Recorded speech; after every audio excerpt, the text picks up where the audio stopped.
Kozhikode CH centre കേന്ദ്രമായിക്കൊണ്ട് സംസ്ഥാന മുസ്ലിം league കമ്മിറ്റിയുടെ ആശീർവാദത്തോടും അനുഗ്രഹത്തോടും കൂടി ആരംഭിച്ച പൂക്കോയ തങ്ങൾ ഹോസ്പിറ്റലിന്റെ പ്രവർത്തനങ്ങൾ പിന്നീടുള്ള ഓരോ സമയങ്ങളിലും ഓരോ നാടിനെയും ഓരോ പ്രദേശത്തെയും ഓരോ മനുഷ്യരുടെയും പ്രയാസങ്ങളെ ചേർത്ത് പിടിക്കുന്ന തരത്തിൽ കഴിഞ്ഞ 5 വർഷക്കാലമായി മുന്നോട്ട് പോവുകയായിരുന്നു.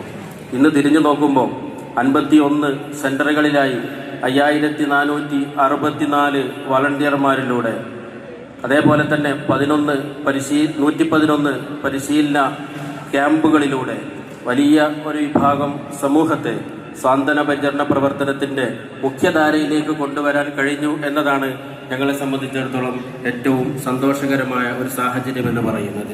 വേദനിക്കുന്ന മനുഷ്യർ എവിടെയുണ്ടോ അവരെ ചേർത്ത് പിടിക്കാനുള്ള ഒരു സംവിധാനവും അതിനെ ഏറ്റെടുക്കാനുള്ള ഒരു നല്ല വിഭാഗം, നല്ല മനസ്സുള്ള വളണ്ടിയർമാരെയും കഴിഞ്ഞ 5 വർഷക്കാലത്തിനിടയിൽ ഈ ഒരു പ്രവർത്തനത്തിന്റെ മേഖലയിലേക്ക് കൊണ്ടുവരാൻ പൂക്കോയ തങ്ങൾ ഹോസ്പിറ്റലിന് കഴിഞ്ഞിട്ടുണ്ട്.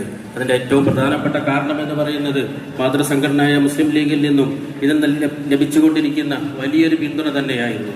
അതോടൊപ്പം സമൂഹം ആഗ്രഹിച്ച, കാലം ആഗ്രഹിച്ച ഏറ്റവും നല്ലൊരു പ്രവർത്തനത്തിന് പാർട്ടി മുന്നിൽ നിന്നപ്പോൾ അത് ഏറ്റെടുക്കാൻ സമൂഹം തയ്യാറായി എന്നതാണ് ഈ പ്രസ്ഥാനത്തെ, PTH എന്ന് പറയുന്ന ഈ സംവിധാനത്തെ കേരളത്തിലെ ജനങ്ങളുടെ ഹൃദയത്തിന്റെ ഉള്ളിലേക്ക് ഇറക്കിയത്, അവരുടെ ഏറ്റവും ഗ്രാസ് റൂട്ട് ലെവലിലേക്ക് അതിനെ കൊണ്ടുവന്നത് എന്ന് കൃത്യമായി പറയാൻ കഴിയും.